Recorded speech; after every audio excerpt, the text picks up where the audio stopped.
हमारे देश में जनता अपनी मनचाही सरकार चुनती है। हर राज्य में चुनाव होते हैं और हर राज्य के मुद्दे भी अलग अलग होते हैं। यहाँ तक कि गांव और शहरों के मुद्दे भी अलग अलग होते हैं। जिस प्रकार गांव में आवारा पशु एक बहुत बड़ा मुद्दा है, लेकिन शहरों में ये कोई बड़ी बात नहीं है। दरअसल आवारा पशु खेती का बहुत बड़ा नुकसान करते हैं। वैसे तो चुनाव काम को देखकर होना चाहिए, लेकिन भारत में आज भी ये धर्म और जाति के आधार पर होता है। लेकिन कुछ मुद्दे जिन पर बात होनी चाहिए वो पीछे ही रह जाते हैं। ऐसे ही बेरोजगारी एक बहुत बड़ा मुद्दा है। नमस्कार, मैं नाजिया खबरी इंडिया में आपका स्वागत करती हूँ। आज मैं जो भी आपको बताने वाली हूँ वो पूरी तरह से तथ्यों पर आधारित है। दरअसल 2021 में centre of monitoring Indian economy ने एक सर्वे किया था, जिस सर्वे में ये पता चला कि बेरोजगारी का दर 7.9% बढ़ गया है। यानी कि नई जॉब तो दूर, जो पुरानी थी उसमें भी भारी गिरावट आई है। उत्तर प्रदेश में चुनाव है और राजधानी लखनऊ के अगर आप हर चौराहे पे देखें तो यहाँ पर बड़े बड़े विज्ञापन और पोस्टर लगे हुए हैं। उन्हीं में से एक पोस्टर में ये भी लिखा हुआ है कि उत्तर प्रदेश सरकार ने पिछले 4.5 सालों में 4.5 लाख से भी ज़्यादा युवाओं को रोज़गार दिया है। लेकिन इस बात में कितनी सच्चाई है, ये हम आपको सरकार के ही कुछ आंकड़ों से बताएंगे। उत्तर प्रदेश सरकार की एक महत्वाकांक्षी योजना है उत्तर प्रदेश रोजगार संगम।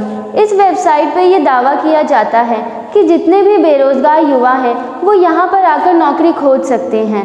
इस वेबसाइट में अब तक 40 लाख से भी ज़्यादा युवा आवेदन कर चुके हैं। वहीं इस वेबसाइट में महज 8,000 नौकरियां ही उपलब्ध हैं। एक बड़ी समस्या ये भी है कि जो सरकारी भर्तियां आती भी हैं उनके पेपर या तो फिर लीक हो जाते हैं या तो भर्तियां रद्द हो जाती हैं। उत्तर प्रदेश सरकार में पिछले 4.5 सालों में 9 परीक्षाओं के पेपर लीक हो गए हैं, जिसके कारण उसे रद्द करना पड़ा। अभी ताज़ा मामला आप टेट के पेपर का ही ले लीजिए।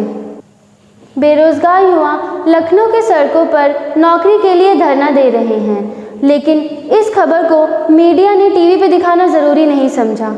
कुछ छात्रों को परीक्षा की तैयारी करते हुए 5 वर्ष से भी अधिक समय हो गया है। वहीं दूसरे छात्र ओवर एज भी हो गए हैं। यानी इसका मतलब ये है कि जिस परीक्षा की वो तैयारी इतने सालों से कर रहे हैं उसके निर्धारित आयु को वो पार कर चुके हैं। युवाओं में बेरोजगारी एक बहुत बड़ा मुद्दा है, लेकिन देश का चौथा स्तंभ मीडिया इस मुद्दे पर बात करने पर कतराता आया है। उत्तर प्रदेश सरकार अखबारों में ये विज्ञापन दे रही है कि ई श्रम योजना के तहत वो 1.5 करोड़ लोगों के खातों में 1500 करोड़ की राशि वितरित करेगी। प्रतापगढ़ के एक सर्वे की माने तो 32 लाख की आबादी में 12 लाख लोगों ने ई श्रम योजना के लिए अप्लाई किया है।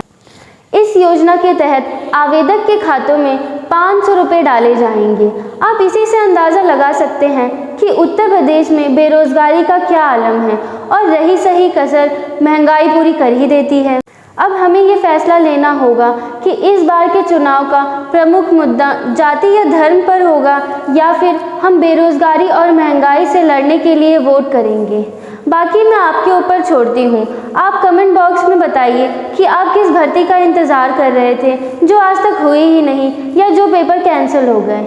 नमस्कार, मैं नाजिया। मिलते हैं फिर किसी अन्य वीडियो में कुछ सच्ची खबरों के साथ और कुछ तीखे सवालों के साथ।